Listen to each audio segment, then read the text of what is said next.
Hi, Darlene, what are you doing? Oh, hi, Kim. I'm reading this book from my grandmother. It is about the science and technological advancements in the Marcos era. That would be really helpful to our subject science, technology, and society. Yes, of course. Now let's take a look. So let me tell you a story about the Marcos regime, especially the science and technological advancements in that certain era. Especially that certain era has a long span year of service, starting from 1965 and being re-elected in 1969. President Marcos gave importance to science to grow further in the amendment of the 1973 Philippine Constitution, Article 15, Section 9. He declared that the advancement of science and technology shall have priority in the national development.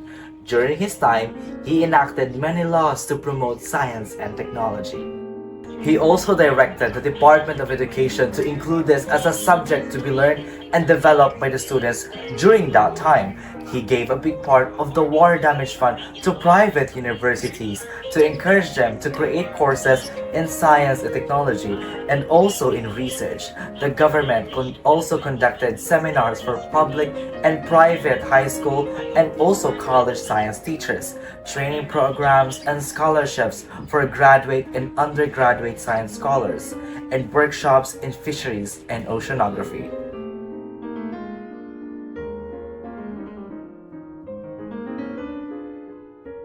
Cultural Center of the Philippines established through Executive Order Number 30, Series 1966 by President Ferdinand Marcos. The CCP provides performance and exhibition venues for various local and international productions at its 62-hectare complex located in the cities of Pasay and Manila.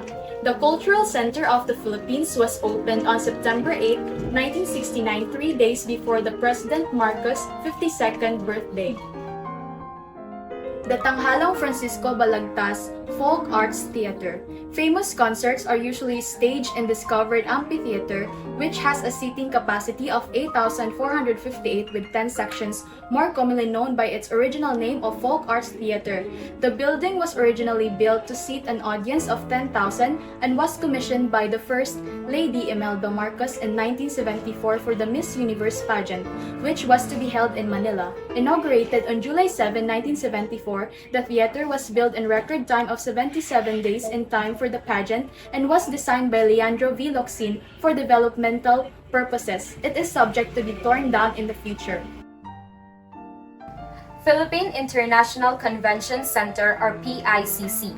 This state-of-the-art convention center located in the Cultural Center of the Philippines complex in Pasay, Metro Manila has been the host of numerous local and foreign conventions, meetings, and social affairs. The Central Bank of the Philippines, now Bangko Sentral ng Pilipinas, was authorized by Presidential Decree number 520 to construct an international conference building, acquire a suitable area for that purpose, and organize a corporation to manage a conference center.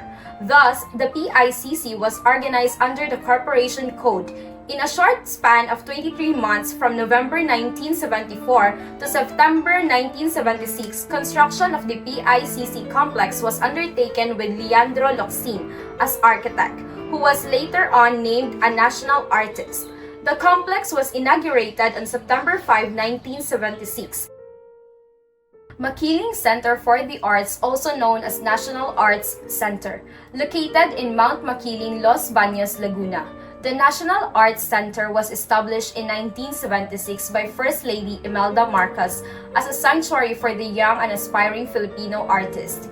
Its various buildings and facilities are scattered over 13.5 hectares of the Makiling Forest Reservation and also houses the Philippine High School for the Arts. Nayong Pilipino, built from scratch in 1969 through the patronage of former First Lady Imelda Marcos, a 32-acre theme park that features scaled-down replicas of the country's top tourist destinations such as Mayon Volcano, the Banawi Rice Terraces, and the Chocolate Hills. It also highlights Filipino creativity in arts and crafts, but after 32 years of operation, Asia's first theme park, was forced to close its doors in 2001 and was removed from its original site. In 2006, President Gloria M. Arroyo gave Nayong Filipino a new home in Clark as a major attraction of the Centennial Expo. In March 2012, the Aquino administration breathed new life into Nayong Filipino with a new memorandum of agreement between Clark Development Corporation and the Nayong Filipino Foundation.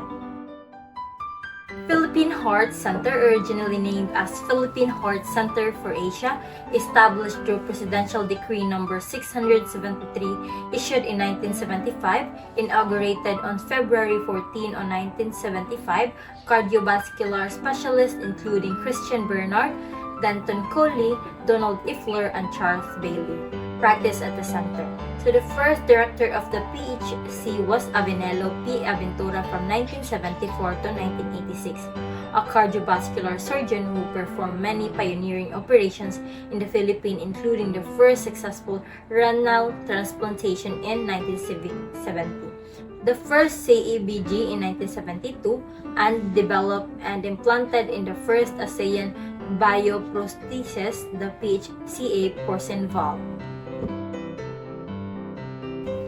Lung Center of the Philippines under Presidential Decree Number 1823, established on January 16, 1981 to provide health care that specifically targets lung and pulmonary disease, located in Quezon Avenue, Quezon City. Later placed under the administration of the Ministry of Health by President Corazon Aquino on July 29, 1986, under Executive Order Number 34, reopened on March 1, 1999. The National Kidney and Transplant Institute, formerly known as the National Kidney Foundation of the Philippines, the institute was established on January 16, 1981 as tertiary referral hospital that also offers voluntary blood services. Located in Quezon City, the two-story institute is constructed of 3 buildings, the main, annex, and dialysis center, connected to each other. Energy, electric power plants. The energy sector plays a key role in the country's economic activities. When energy prices go up, the cost of food, transportation, and other basic necessities follow suit.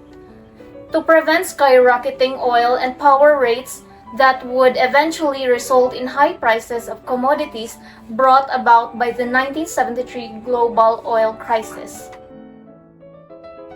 The government sought to decrease dependence on imported oil by harnessing indigenous sources of energy.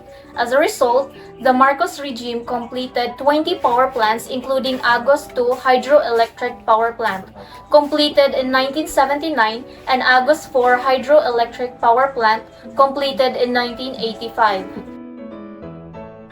This includes Agos 5 hydroelectric power plant completed in 1985, Agos 6 hydroelectric power plant recommissioned in 1977, Agos 7 hydroelectric power plant completed in 1982, Angat hydroelectric power plant completed in 1967, Bataan nuclear power plant completed in 1983, Calaca coal power plant completed in 1984. This also includes Cebu Thermal Power Plant completed in 1981, Kalayaan Hydroelectric Power Plant completed in 1982, Leyte Geothermal Power Plant completed in 1977, Magat A Hydroelectric Power Plant completed in 1984, Magat B Hydroelectric Power Plant completed in 1984, Main Magat Hydroelectric Power Plant completed in 1983. Makiling Banahaw Geothermal Power Plant completed in 1979, Masiway Hydroelectric Power Plant completed in 1980, Palinpinon 1 Southern Negros Geothermal Production Field completed in 1983, Pantabangan Hydroelectric Power Plant completed in 1977, Tiwi Geothermal Power Plant completed in 1980, and Pulangi Hydroelectric Power Plant completed in 1985. The Marcos era has been filled with scientific and technological advancements. As we observed, he has focused on three major sectors, which is energy, culture and arts, and health. The cultural center of the Philippines and the Philippine International Convention Center is a haven for cultural heritage and cultural performances. The Philippine Heart Center and the Lung Center of the Philippines has been focusing on the health of many Filipinos during that time. And the Bataan Nuclear Power Plant and many more, a staggering 20 power plants and dams have been constructed during his time. But some of those facilities or constructed establishments may have been shut down or not in operation anymore. But following administration reconstructed and reoperate those following establishments or facilities. But still, the Marcos era, during his long reign, is still a haven for science, technology, and development.